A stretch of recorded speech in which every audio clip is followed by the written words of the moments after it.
تا ہے یہیں سے رکو. وَمِنَ النَّاسِ مَن يَقُولُ آمَنَّا بِاللَّهِ وَبِالْيَوْمِ الْآخِرِ وَمَا هُمْ بِمُؤْمِنِينَ يُخَادِعُونَ اللَّهَ وَالَّذِينَ آمَنُوا. لوگوں میں سے کچھ ایسے بھی ہیں یعنی منافقین ہیں کہ جو آپ کی بارگاہ میں آ کر کہتے ہیں ہم ایمان لائے اللہ پر قیامت کے دن پر. اللہ فرماتا ہے وما ہم بمؤمنین، یہ مومن نہیں ہے. مومن نہیں ہے تو پھر کہہ کیوں رہے ہیں آمنا باللہ وبالیوم الآخر؟ کیوں کہہ رہے ہیں؟ اللہ فرماتا ما ہم بمؤمنین، وہ مومن نہیں ہے. تو پھر انہوں نے یہ کیوں کہا آمنا باللہ وبالیوم الآخر؟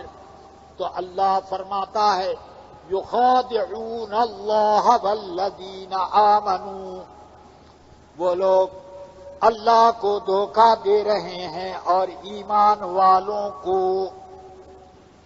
یہ بات تو خوب سمجھ میں آتی ہے کہ ایمان والوں کو دھوکہ دے رہے ہیں، مگر اللہ کو بھی کوئی دھوکہ دے سکتا ہے؟ بتاؤ.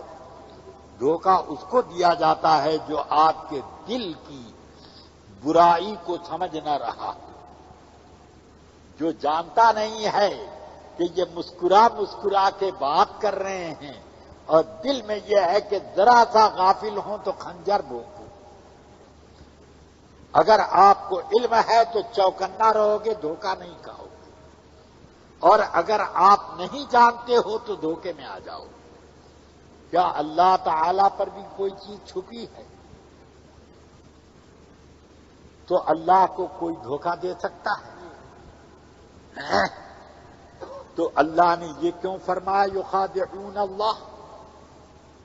کیوں فرمایا یخادعون اللہ والذین آمنوا؟ کہنا چاہیے تھا یخادعون رسول اللہ والذین آمنوا. یہ دھوکہ دے رہے ہیں رسول اللہ کو اور ایمان والوں کو، یوں کہنا چاہیے تھا. مگر اور واقعے میں منافقین کی نیت کیا تھی؟ اللہ کو دھوکہ دینے کی نیت تھی یا رسول اللہ کو؟ بولیے. ان کی نیت تھی. تو اللہ نے یہ کیوں فرمایا یخادعون اللہ؟ یہ بتانے کے لیے کہ سنو، جو میرے رسول کو دھوکہ دینا چاہتا ہے در حقیقت مجھے دھوکہ دینا چاہتا ہے. ان کے ساتھ دشمنی، میرے ساتھ دشمنی. اور اس بات کی طرف بھی اشارہ ہے کہ جس طرح مجھے دھوکہ دینا ناممکن، میں نے اپنے رسول کو بھی لوگوں کے دلوں کے حالات پر ایسا آگاہ کر دیا ہے کہ انہیں بھی دھوکہ دینا ناممکن. اس لیے اللہ نے یخادعون اللہ کا. بہرحال اب آپ نے یہ سمجھ لیا کہ رسول پاک کی عظمت بارگاہ رب میں کتنی ہے، کیا شان ہے ان کی، اور صحابہ کرام اس عظمت کو کس شان سے نبھاتے تھے، اور رسول اکرم صلی اللہ علیہ وسلم اس کی کیسی تعلیم دیتے تھے. یہ سب باتیں آپ کے سامنے آ گئی. اب آئیے ذرا ایک دو حدیثیں اور سن لیں. یہ حضرت سہل ابن سعد ساعدی رضی اللہ تعالی عنہ کی حدیث، اس کو بھی آپ بخاری شریف میں پڑھ لیں. ایک جگہ نہیں کئی جگہ. سیدنا سہل ابن سعد ساعدی کہتے ہیں کہ رسول اکرم صلی اللہ علیہ وسلم نے ظہر کی نماز پڑھائی. نماز کے بعد آپ قباء چلے گئے، کیونکہ قباء کے مسلمانوں میں کچھ اختلاف پڑ گیا تھا. تو اس کی صلح کرانے تشریف لے گئے۔ فیصلے کے لیے جاتے تو زیادہ وقت نہیں لگتا، صلح کرانے میں زیادہ وقت لگتا ہے، تو فیصلہ تو یہی کافی تھا، رسول پاک ایک آرڈر دے دیتے وہی فیصلہ، مگر صلح کرانے میں آرڈر نہیں کر رہے ہیں، دونوں کو راضی ایک دوسرے سے راضی کر رہے ہیں، اس میں وقت لگ گیا۔ ایک تو مسجد نبوی شریف سے قباء شریف بہت دور، پھر اس کے بعد وہاں صلح میں وقت بھی لگ گیا، یہاں تک کہ عصر کی اذان ہو گئی، جماعت کے صحابہ حاضر بھی ہو گئے، تو حضرت بلال ابو بکر صدیق کے پاس آئے، کہنے لگے اے ابو بکر، رسول پاک قباء گئے ہیں، وہاں تاخیر ہو رہی ہے، یہاں جمع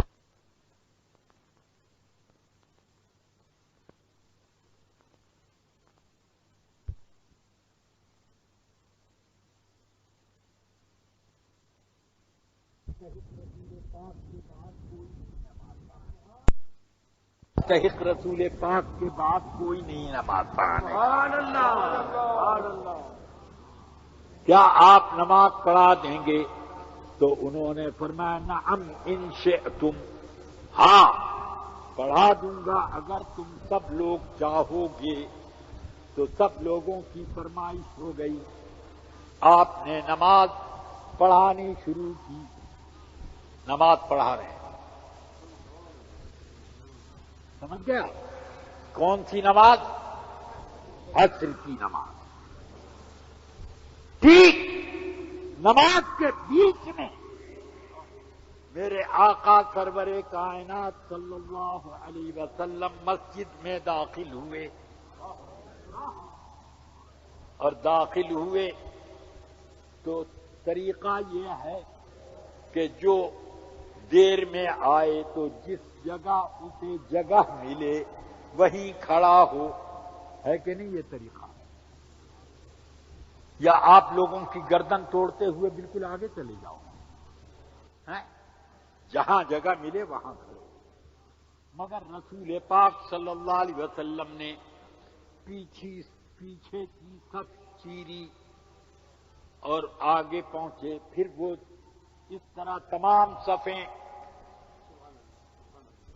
الگ کر کے آگے بڑھتے گئے، دو آدمیوں کے بیچ میں فاصلہ کر کے آگے بڑھتے گئے، حتی قام فی الصف الاول، یہاں تک کہ آپ جا کر اگلی صف میں ایک کنارے کھڑے ہو گئے، امام کے پیچھے نہیں کھڑے ہوئے۔ کیوں؟ کہ نبی کی شان یہ ہے کہ وہ نماز میں بھی اگر ہوں گے تو کسی امتی کی پیٹھ نبی کی طرف نہ ہونی چاہیے۔ تو ابو بکر کے پیچھے نہیں، ایک سائڈ میں کھڑے ہوئے۔ اب صحابہ نے تو دیکھ لیا کہ رسول پاک تشریف لائے، ہاتھ پر ہاتھ بجانا شروع کر دیا، کیونکہ اس وقت تک لقمہ دینے کا کوئی طریقہ آیا ہی نہیں تھا۔ تو اب ہاتھ پر ہاتھ بجایا، تو اب بہت ہاتھ بج گئے، ہر صف میں ہاتھ بج گئے، تو حضرت ابو بکر چوکنا ہوئے، کیا معاملہ ہے؟ تو آپ نے کمچیوں سے دیکھا کہ رسول پاک صف اول میں کھڑے، نظر پڑی، آپ پیچھے ہٹنے لگے۔ رسول پاک صلی اللہ علیہ وسلم نے اشارہ فرمایا اپنی جگہ امامت کرتے رہو۔ آپ نے دونوں ہاتھ اٹھائے، حضرت ابو بکر نے دونوں ہاتھ اٹھائے اور الحمدللہ کہہ کے صف اول میں گھس گئے، ایسے قدم ہٹا کر صف اول میں